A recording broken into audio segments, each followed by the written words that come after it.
Hi, I'm Stella Williams, and welcome back to Navigating Senior Care with Stella. The last episode, we talked about independent living for seniors who are still healthy and active but want to simplify their lifestyle and be part of a community.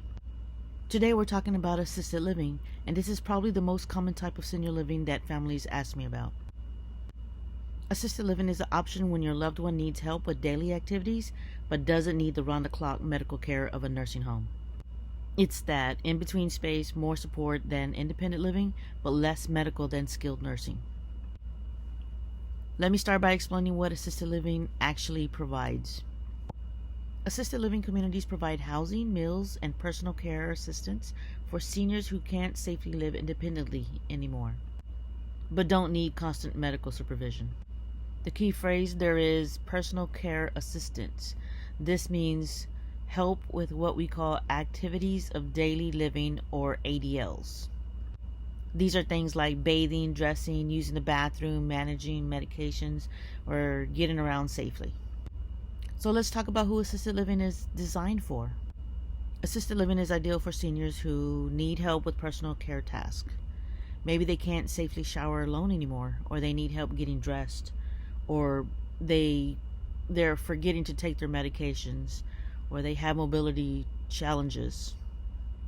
They might need assistance getting in and out of bed, transferring to the bathroom, or walking safely, or they need medication management.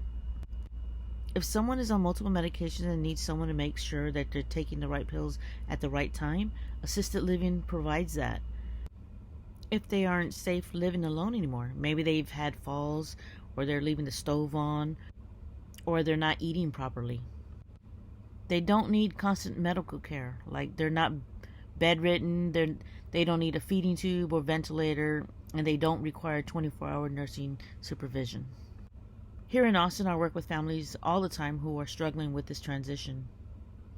They know their parent isn't safe at home anymore, but they feel guilty about moving them into assisted living. And I get it. Even though I work in this field every day, when it comes to my own family, the professional knowledge and the emotional reality don't always line up. There's a difference between knowing what someone needs and emotionally accepting it. Now let's talk about what assisted living actually includes. In Austin assisted living communities, residents typically receive a private or semi-private apartment. And most of these have private bathrooms. Some are studio style, others are one-bedroom units. They include 3 meals a day in a dining room. Staff are available to help with eating if needed. Personal care assistants. They need help with bathing, dressing, grooming, using the bathroom. The level of help is customized to each person's needs. Medication management. Staff either reminds residents to take medication or actually administer them, depending on the person's ability. For housekeeping and laundry, it's usually weekly or more frequent cleaning and laundry services. There's 24-hour staffing. There's always someone on duty if help is needed, day or night. There's emergency call systems, pull cords in bathrooms and bedrooms to call for help. There's activities and social programs. Just like independent living, there are activities, outings, and entertainment, though residents may need more encouragement or assistance to participate. Transportation. You can have scheduled rides to medical appointments and shopping. What assisted living does not typically provide is skilled nursing care. Assisted living staff can help someone take their blood pressure medication, but they can't change wound dressings or manage IV medications. They can help someone walk to the bathroom, but they can't provide physical therapy. They can remind someone to use their inhaler, but they can't manage a ventilator. If someone needs that level of medical care, they need skilled nursing, which we'll cover in a future episode. Let me give you some real examples from Austin families I've worked with. I had a client, we'll call her Miss Chen. She's 82, has diabetes, some memory issues, and had fallen twice at home. Her daughter was coming over twice a day to help her shower and make sure she took her insulin correctly. But the daughter worked full-time, had her own kids, and was completely exhausted. Miss Chen was resistant at first. She didn't want to leave her home. But after we toured several assisted living communities in the Austin area, she found one in North Austin where several residents spoke Mandarin.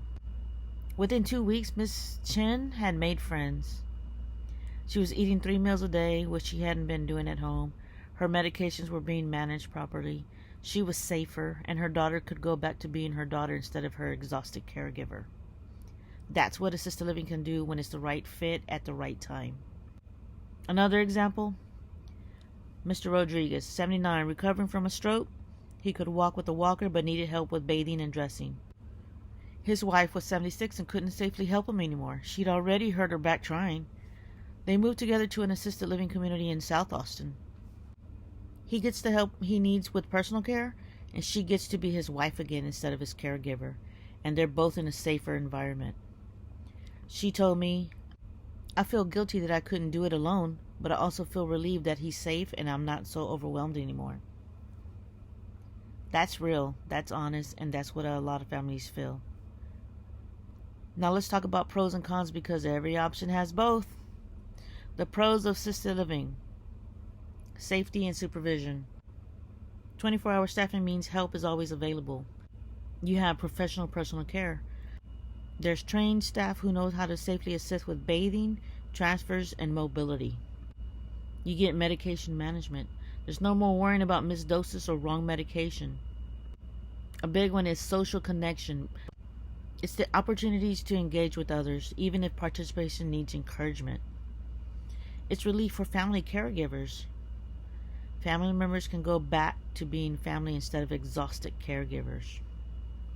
There's 3 meals a day. That ensures proper nutrition, which often declines when seniors live alone. The activities tailored to abilities. Programs designed for seniors who need some assistance but can still engage. The cons to consider. There's cost. Assisted living in Austin typically ranges from $3,500 to $7,000 per month, depending on the community, location, and level of care needed. And just like independent living, this is not covered by Medicare. Some people can use long-term care insurance or VA benefits, but most people pay privately. There's the loss of independence and privacy. This is hard. Your loved one has given up their own home and some of their independence. The adjustment period can be difficult. Many seniors resist the move and take time to settle in. Not all communities are equal. Quality varies widely. You really need to tour, ask questions, and check licensing. They may feel institutional. Even the best communities are still community living, not your own home. There's limited medical care. They can't provide skilled nursing services, so if needs increase significantly, another move might be necessary. Here in Austin, we have dozens of assisted living communities, each with different sizes, price points, and specialties. Communities like Silverleaf and Belmont Village offer higher-end assisted living with lots of amenities. The Enclave communities provide quality care at more moderate price points. Brookdale has several locations throughout Austin with different levels and styles. Tech Ridge, Oaks, and the Springs specialize in both assisted living and memory care on the same campus. And there are many smaller family-owned assisted living communities throughout the Austin area that can be wonderful options, often at a lower price point. When I'm helping families evaluate assisted living communities, here's what I tell them to look for. So visiting during care times. You go during morning care hours or evening medication times. You want to see staff interacting with residents during actual care, not just during social activities. This is important. Check the staff to resident ratio. Ask how many residents each caregiver is responsible for. Lower ratios usually mean better, more attentive care. You can talk to families of current residents. Ask them about communication, responsiveness to concerns, and how well staff knows their loved ones. Look at residents' appearance. Are they clean, well-groomed, dressed appropriately? This tells you a lot about the quality of personal care. Ask about care plans. How often are they updated? How do they communicate changes to family? Ask if you can be involved in, care planning. Understand the pricing structure. What's included in the base rate? What costs extra? How do they handle increase in care needs? You got to make sure and check the licensing and inspection reports. In Texas, you can look up inspection results for any licensed assisted living community. Red flags should be taken seriously. And here's my insider tip. The best assisted living community is the one where staff actually know the residents as people, not just patients. When I tour a community and staff members can tell me about Mrs. Smith's love of gardening or Mrs. Johnson's favorite music, that tells me residents are being seen and known. The fancy lobby and beautiful common areas are nice, but what matters most is happening in the hallways and individual apartments. Where staff are helping someone shower or getting them ready for bed, that's where you see the real quality of care. One of the hardest questions families ask me is, how do I know when it's time for assisted living? And here's what I tell them. It's time to consider assisted living when there are more frequent falls, your loved one is wandering, medication errors, or not eating properly. A big one is when family caregivers are burning out. If helping your parent is destroying your health, your relationships, or your ability to work, something has to change. When you notice home care isn't enough anymore, maybe you've tried home health aides, but your parent needs more hours of care than is affordable or practical at home. The isolation is affecting quality of life. Your parent is lonely, depressed, and no amount of family visits can replace daily social interactions. Even when medical needs are increasing, they need help with medications, wound care, or other health issues that require trained assistance. The best time to move to assisted living is usually before the crisis, not after. Just like with independent living, proactive moves tend to be more successful than emergency move. Now, I know some of you are listening and thinking about your parent who might need assisted living soon. And you might be feeling guilty or worried about how to bring it up or scared of their reaction. Here's what I want you to know. Choosing assisted living for your parent isn't giving up on them. It's ensuring they get the care and safety they need when you can't provide it all yourself. You're not abandoning them. You're making sure trained professionals can help with the physical care so you can focus on being their family. Feeling relieved doesn't mean you don't love them. It means you're human and you've been carrying an impossible weight. In my book, The Complete Step-by-Step Guide to Your Senior Housing Solution, I have a whole chapter on assisted living with detailed checklists for touring communities, questions to ask staff, and how to assess if the care level matches your loved one's needs.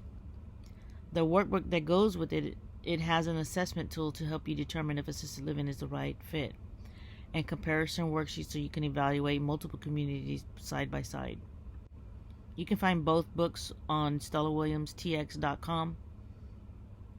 In our next episode, I'm sharing something very personal.